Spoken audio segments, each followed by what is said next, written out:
Buenos días, profesor. El día de hoy mis compañeros y yo vamos a presentar nuestro trabajo. 45 años en pie, ¿por qué el régimen iraní no cae? Para entender por qué el régimen iraní ha sobrevivido durante más de 4 décadas, primero tenemos que volver a 1979. Antes de ese año, Irán era gobernado por el Shah Mohammad, que era un aliado de Estados Unidos que impulsó la modernización del país. Sin embargo, muchas personas como que estuvieron descontentas porque existían problemas de corrupción, desigualdad y había una fuerte represión política. Además, muchos sectores consideraban que el gobierno dependía demasiado de Occidente y que estaba como que perdiendo la identidad islámica del país. En medio de ese descontento aparece el Ayatollah, que era un líder religioso que había sido exiliado por oponerse al Shah y cuando regresó en 1979 como que logró movilizar a gran parte de la población y finalmente cayó la monarquía. Y después de eso se creó la República Islámica de Irán. Pero creo que lo más importante es aquí no fue simplemente que cambiaran el gobernante, sino que lo que realmente cambió fue la organización del Estado, ya que la República Islámica unió la religión con la política, de modo que el líder religioso también pasó a tener el mayor poder político y eso hizo que el régimen obtuviera una legitimidad distinta, por así decirlo, porque ya no, este ya no solo representaba al gobierno, sino también era como un defensor de los principios religiosos y de la revolución.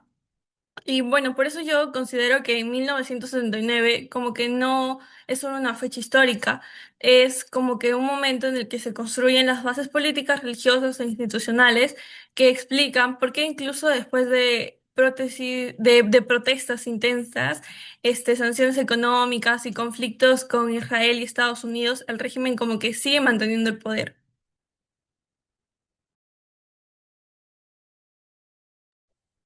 Para comenzar con mi parte, voy a decir algo bastante contradictorio, que es que la guerra más destructiva que vivió Irán fue al mismo tiempo lo que más fortaleció al régimen. En 1980, cuando Irak invadió a Irán, el régimen islámico apenas tenía un año de existencia. Era frágil y había oposición interna y había incertidumbre. Pero Khomeini hizo algo muy inteligente, reformó la guerra. Es decir, no la presentó como un conflicto territorial, sino como un hadid defensivo contra Occidente y sus aliados. Esto cambió absolutamente todo. Primero silenció la oposición. Si criticabas al régimen en plena guerra, eras un traidor. Los grupos disidentes fueron perseguidos, ejecutados o exiliados bajo este argumento. Segundo, construyó una cultura de martirio. Los jóvenes basij que morían en el frente se convirtieron en héroes nacionales. Esta narrativa se sacrificó y sigue viva hasta hoy en día, costo que fue brutal, hasta 1 millón de muertos, pero el régimen salió de esa guerra mucho más consolidada de lo que... Siguiente diapositiva, por favor. En esta parte se explica por qué el régimen iraní es tan difícil de desmantelar desde adentro. Hay dos pilares muy importantes. El primero es la Guardia Revolucionaria. La CGRI fue creada en 1979 para proteger la revolución, no al Estado. Esta distinción es clave porque significa que su lealtad es ideológica, no institucional. Durante la guerra creció enormemente y después se expandió hacia la economía. Hoy controla entre el 20 al 40% de la economía iraní. Tiene contratos de construcción, telecomunicaciones, petroquímica. Además, su fuerza Quds opera en toda la región. Es la que financia y entrena a Hezbollah, los Houthis y los milicias en Irak. La CGRI no es solo un ejército, es un actor con intereses económicos propios que el sistema hace que sobreviva. El segundo pilar es el control político religioso. Irán tiene elecciones, hay un parlamento, hay un presidente, pero sobre todo esto existe un líder supremo que controla las Fuerzas Armadas, designa el Consejo de Guardianes y tiene la última palabra en la política exterior.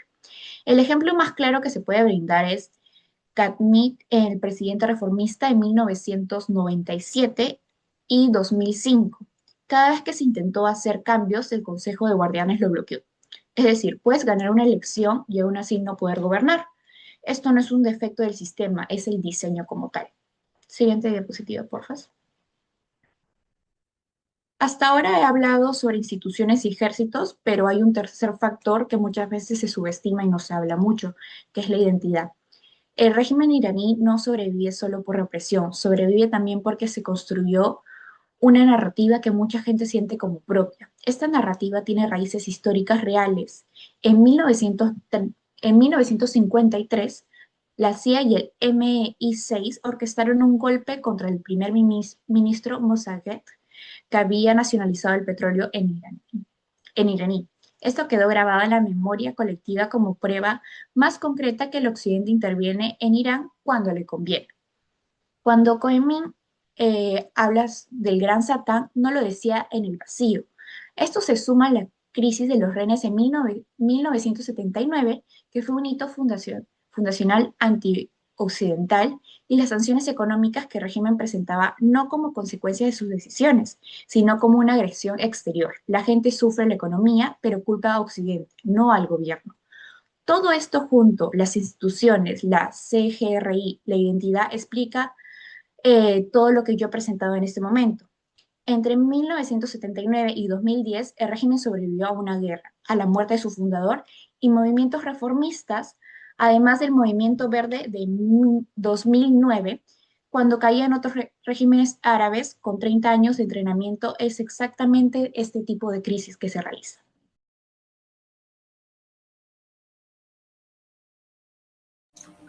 Bueno, ahora vamos a hablar acerca de las primaveras árabes, que fueron una serie de movilizaciones sociales orientadas a modificar los regímenes políticos en el Medio Oriente y en el norte de África a partir del 2010.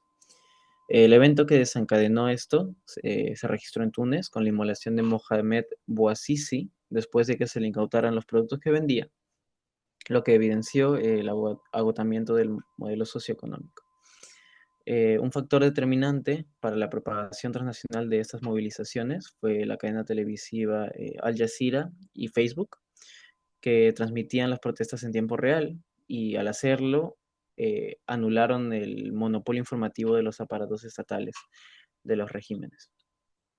Como resultado de las primaveras árabes, tenemos que en Túnez y Egipto las presidencias cayeron en cuestión de semanas, mientras que en Libia y Yemen, regímenes que habían permanecido en el poder durante más de 3 décadas terminaron por colapsar como resultado de la combinación de la movilización interna y presiones externas institucionales. Siguiente, por favor. Balance post-revolución. Al evaluar los resultados acerca de la post-revolución, nos damos cuenta que al destituir mandatarios, automáticamente esto no se traduce en una democratización. En Egipto, el proceso de transición culminó con un golpe militar que restauró el modelo autoritario.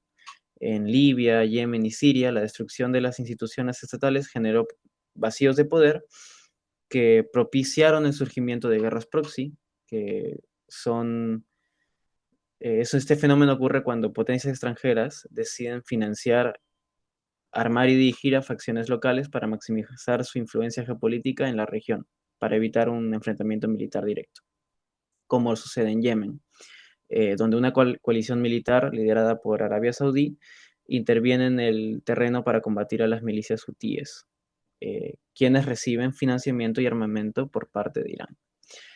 En medio de este escenario de colapso estatal, Túnez se ve como la excepción, ya que hasta cierto punto triunfaron, lograron una transición pactada, redactaron una nueva constitución y establecieron una comisión de la verdad. Eh, pero hoy en día el Estado tunecino enfrenta inestabilidad. Los políticos del régimen anterior han retornado mediante la aprobación de leyes de amnistía y las políticas de reducción del gasto público impuestas por el FMI han provocado una grave contracción económica. Siguiente, por favor. Ahora, ¿por qué las movilizaciones no hicieron caer al régimen iraní? Principalmente porque la Guardia Revolucionaria y milicia paramilitar Basij eh, mantiene intereses económicos y sobre todo ideológicos estrechamente vinculados a la supervivencia del Estado teocrático, lo que les da cohesión entre las élites del régimen y una disposición a emplear la fuerza letal para preservar el poder. El régimen iraní llevó a cabo una apropiación del paradigma revolucionario. La cúpula clerical renombró a las primaveras árabes como un despertar islámico. Eh, la narrativa oficial estatal argumentó que las caídas de los líderes Mubarak y Ben Ali eran réplicas tardías de la revolución islámica iraní en el 1979. Al presentar estos acontecimientos como un éxito de la agenda geopolítica de Teherán contra el imperialismo occidental, el régimen restó credibilidad a las demandas de las primaveras árabes. Posteriormente, cuando las protestas llegaron a Siria, Irán reformuló la narrativa en torno al conflicto al presentar el levantamiento contra el gobierno sirio como una conspiración terrorista impulsada por potencias extranjeras. Este encuadre discursivo le permitió legitimar su intervención militar en Siria sin generar contradicciones con el discurso revolucionario que sostenía ante su base de apoyo interno.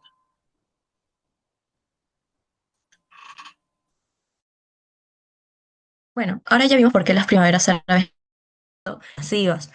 Por una parte, por la crisis económica, hubo una inflación y también causó el desempleo. En noviembre del 2019, el gobierno iraní aumentó el precio de la gasolina en un 50%, lo que causó que hayan protestas en más de 100 ciudades. Lo que hizo el régimen fue ir por una represión rápida. Por ejemplo, cortaron el Internet para aislar al país del resto del mundo y desplegaron las fuerzas de seguridad. Empezaron a arrestar selectivamente, sobre todo a estudiantes que tenían cámaras de seguridad. Lo que hizo Amnistía Internacional fue que documentó que más de las 304 muertes llegaron a caer en tan solo 2 días. Y esto queda claro que el régimen quería dar el mensaje de que sabía cuánta fuerza aplicar a una protesta para evitar que ésta se convierta en una revolución posteriormente. Sin embargo, el momento más difícil para el régimen llegó en 2022, cuando falleció la kurda Mahsa Amini, de tan solo 22 años, en manos del régimen, sobre todo de la Policía de la Moral. Era una unidad del gobierno que buscaba que se utilice correctamente la vestimenta islámica. Ella se encontraba utilizando mal el hijab y por eso falleció.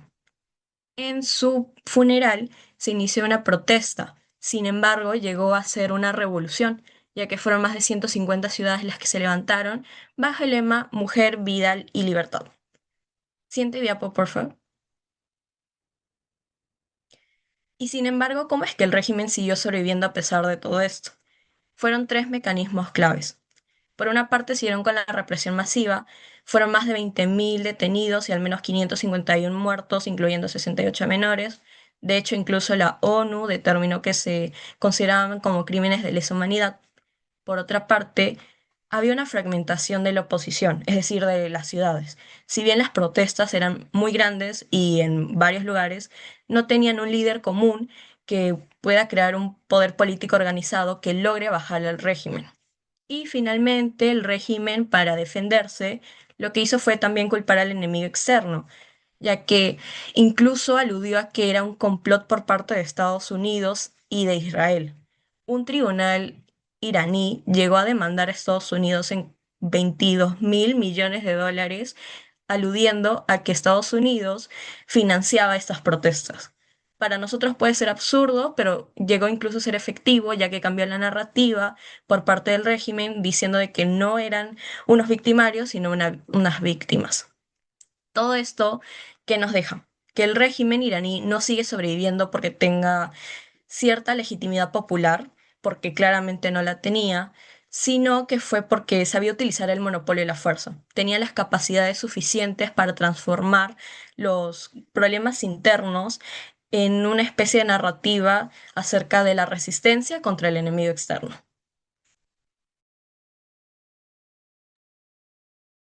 Bien, en esta parte vamos a analizar un poco sobre el conflicto entre Irán y Israel y también Estados Unidos entre el año 2024 y 2025.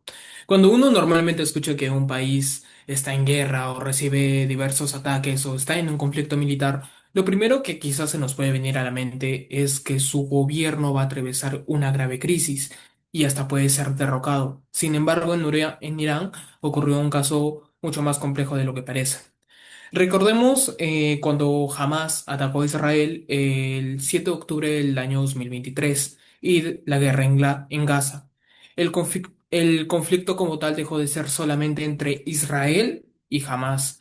Poco a poco fue involucrando diversos actores de la región, de Medio Oriente, especialmente Irán, que no es la excepción. Y además Irán hace varios años mantiene relaciones con grupos como Hezbollah en el Líbano o los hutíes en Yemen.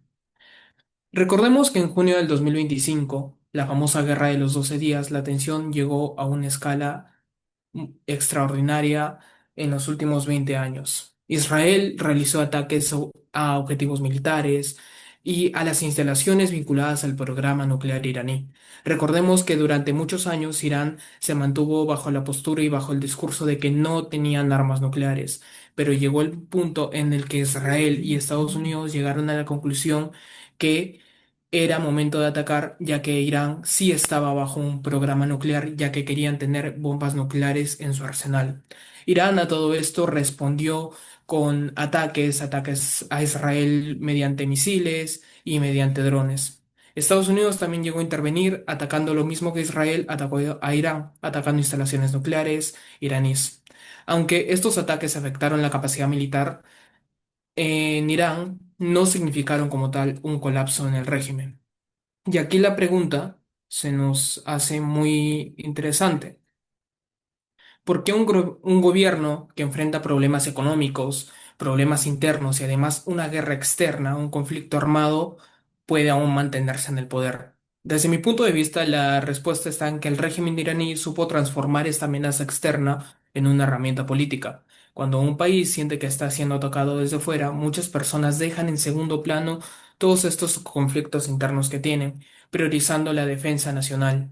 El gobierno iraní aprovechó esta situación para reforzar como tal un discurso que ya venían diciendo, un discurso de resistencia frente a Israel y frente a Estados Unidos, presentándose como que el gobierno iraní era el protector de esta soberanía nacional. Esto no significa que como tal hayan desaparecido las críticas dentro de Irán, algo que podemos ver en la película de la propia ciudadanía hacia el régimen. Tampoco quiere decir que el descontento económico o demás demandas sobre las libertades de los ciudadanos quedan a un lado, pero el contexto de la guerra permitió al régimen justificar todas estas medidas de seguridad para fortalecer el sentimiento nacionalista por una parte de la población. Por eso se considera que la resiliencia y la resistencia al régimen iraní no puede explicarse únicamente por su poder militar o por la represión, sino también por su capacidad para convertir una amenaza internacional, en una fortaleza política. Bien, ahora, bueno, voy a iniciar esta explicación con esta frase que, bueno, como afirma John Mearsheimer, en la política internacional los estados no tienen amigos permanentes, sino intereses permanentes. Y pues el caso de Rusia, China e Irán reflejan claramente esta lógica en el sistema internacional. Bueno, el papel que desempeña Rusia, por empezando, ¿no? Es que, bueno, para entender esto, es útil recurrir al politólogo que John Mearsheimer, que mencioné anteriormente, representante de la teoría del realismo ofensivo. Bueno, en primer lugar, Rusia ha fortalecido significativamente su cooperación con Irán en los últimos años, especialmente entre la guerra conocida entre Rusia y Ucrania, que dio inicio en el 2022. Ambos países, bueno, cooperaron en el ámbito militar mediante el intercambio de tecnología, ejercicios conjuntos y el suministro de drones iraníes utilizados por Rusia. Además, existe también cooperación, ya sea en la manera de defensa, inteligencia, y en el campo diplomático, Rusia también ha sido un importante respaldo para Irán. Ha rechazado sanciones más severas en organismos internacionales y ha coordinado posiciones con el gobierno iraní en conflictos como el de Siria, y de esta manera, pues Rusia contribuye a que Irán no quede completamente aislado en el espacio internacional. Siguiente, por favor. Bueno, por el otro lado, China representa el principal apoyo económico de Irán. A pesar de las sanciones impuestas por Estados Unidos, ¿no? Y China continúa siendo el mayor comprador de petróleo iraní. Esto pues proporciona una fuente constante de ingresos que permite al gobierno iraní sostener parte de su economía. Es por ello que la economía es lo más importante en un estado y es por ello que Irán no ha sido totalmente derrocado. Entonces, además, ambos países firmaron en 2021 un acuerdo de cooperación estratégica de 25 años, para ser exactos, que contempla pues inversiones de sectores entre energía, infraestructura, transporte, tecnología, que se puede hacer en conflictos armados. A cambio, China garantiza el acceso a un suministro estable de petróleo, un recurso esencial, ¿no? Para el crecimiento, el constante crecimiento económico. Entonces, desde la perspectiva del realismo de Mersheimer, el apoyo de Rusia y China no responde a una relación de amistad con Irán, sino a intereses geopolíticos, económicos, que Rusia pues busca limitar la influencia de los Estados Unidos, como siempre lo ha hecho, fortalecer su posición internacional, mientras que China prioriza la seguridad energética y la expansión de sus intereses comerciales, como lo está haciendo en Latinoamérica. Bueno, por ello es importante, ¿no? La idea clave que es el respaldo militar y diplomático de Rusia, junto con el apoyo económico de China, y esto ha sido fundamental pues para reducir el aislamiento de Irán. Ahora, bueno, siguiente por favor. Pasaremos a las conclusiones y aquí le doy la palabra a quien guste empezar con el análisis de la película. Bueno, a mí lo que me llamó la atención de la película es que no se centraba solamente, por así decirlo, en la política, sino que era más en cómo las decisiones del régimen como que terminaban afectando la vida de personas comunes, ya que el protagonista como que sigue cargando con el trauma de lo que vivió muchos años atrás y eso hace como que pensar los efectos que tuvo la Revolución Islámica y que quedaron, o sea, que no solo quedaron en 1979, sino que es como que sí, sigue repercutiendo. Y bueno, yo creo que pues, la película me deja una reflexión de que un régimen, o sea, puede mantenerse durante muchos años, pero eso como que no significa que las heridas que dejó hayan desaparecido. Sí, concuerdo bastante con eso. Eh, Me hace pensar en que el desafío de un autoritarismo no es sino que acostumbrarse a ese cambio de régimen, desmantelar las estructuras de poder, y sobre todo sin recurrir a la violencia, a las prácticas autoritarias de la dictadura. La idea es como humano, ¿no? ¿Cuál pese? Claro, rescatando lo que ambos han dicho, o sea, lo que cualquier persona espera que de una película hecha por alguien que acaba de salir de prisión fuera un grito, un reclamo, una denuncia explícita, pero Panarí hace totalmente lo contrario. Muestra una opresión en lo pequeño, en una pequeña conversación, en lo que no se puede decir, en los límites que nadie nombra, pero absolutamente todo el mundo conoce y lo lleva a otro contexto más humano, como mencionó, si no me equivoco, Fabricio. Bueno, sí, para continuar, bueno, en mi opinión, me causa una enorme impresión, ¿no? Cómo esta película nos permite ver el rostro humano, pues, de un conflicto, ¿no? Lo que todos podemos verlo, digamos, conflicto entre países y de intereses. Esto llega a afectar en sí a las personas, ¿no? Y que tiene no solo un impacto en la geopolítica, sino un impacto directo, ¿no? Entre la vida de estas personas, pues viven con el trauma constante y esto es algo que no se puede más pasar por alto, ¿no? Claro, es muy interesante la narrativa de esta película y justamente estaba investigando un poco. Por ejemplo, esta película al momento de grabarse no tuvo el permiso del gobierno del régimen como tal, pero demuestra cómo sus propios ciudadanos, los ciudadanos del día a día, cargan con esos traumas en la que, por ejemplo, los protagonistas por lo que se entiende, se sobreentiende, fueron arrestados simplemente porque ellos marcharon por sus derechos laborales y fueron sometidos no solamente a un encarcelamiento, sino a torturas. Y Se nos narra algo mucho en el protagonista, que es Bajid, en la que no estaba seguro si era el agente de inteligencia al que ellos estaban condenando y prácticamente que le querían matar. Simplemente había causado tanto trauma el simple hecho de escuchar por la prótesis que tenía el agente. Y es muy interesante todo lo que, un poco del reflejo de lo que todos los presos políticos han vivido y aún viven bajo el régimen iraní, ¿no?